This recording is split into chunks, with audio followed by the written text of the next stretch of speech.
The Great Barrier Reef is the world's largest natural reef system, spanning over 344,000 square kilometers. It was also labeled a World Heritage Site in 1981 and can be seen outside of Earth's stratosphere. Despite its impressive size, though, it is constructed almost primarily of miniature organisms called coral polyps. These creatures congregate together to form larger structures, each species often forming different shapes and colours. However, due to the fact that the Great Barrier Reef is constructed of living organisms, it is susceptible to more kinds of threats than the non-living structures. The majority of damage caused to this natural wonder is caused by other natural occurrences. Dr. Katerina Fabricius, a woman who has worked with coral ecology since 1988, has released a report concluding that approximately 42% of all damage done to the Great Barrier Reef has been done by the crown of thorns starfish. Dr. Hugh Sweetman, a colleague of Fabricius, released an article focusing on the infestation of crown of thorns starfish and the damage that it causes to the Great Barrier Reef. The primary variables in this study is a contrast between two different types of the reef: areas open to fishing and areas that are closed to it. The other primary variable is the latitude and dimensions of the reef. Since 1960, there have been 3 major blooms of crown of thorns starfish, each having estimations of the local populations being done.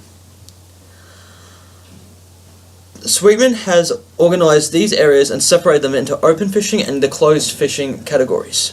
After this had been finalised and confirmed by officials, the dimensions were then applied to the Great Barrier Reef to deduce whether or not this was another significant factor counting towards the outbreak of the starfish. This graph displays the information that was gathered between the years of 1992 to 2004. Figure A displays the locations of the reefs that experienced an outbreak of crown of thorns starfish. The graph displays that most of the outbreaks have occurred towards the mid-shelf of the reef and progressively moved to the outer shelf. Figure B displays the same information as Figure A, but in the form of a histogram. Figure C displays a histogram comparing a black line to a white one. The black line represents the local reef systems that have experienced a breakout of starfish, the white, however, displaying the reef system that remained unharmed.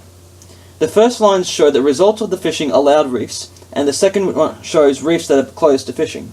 By analysing the histogram, it is noticeable that the proportions of reefs infested compared to those that aren't are significantly higher in the reefs that are open to fishing.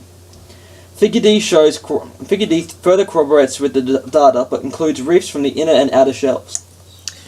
It is obvious that the permission of fishing increases the chance of having negative effects on the Great Barrier Reef caused by the crown of thorns starfish.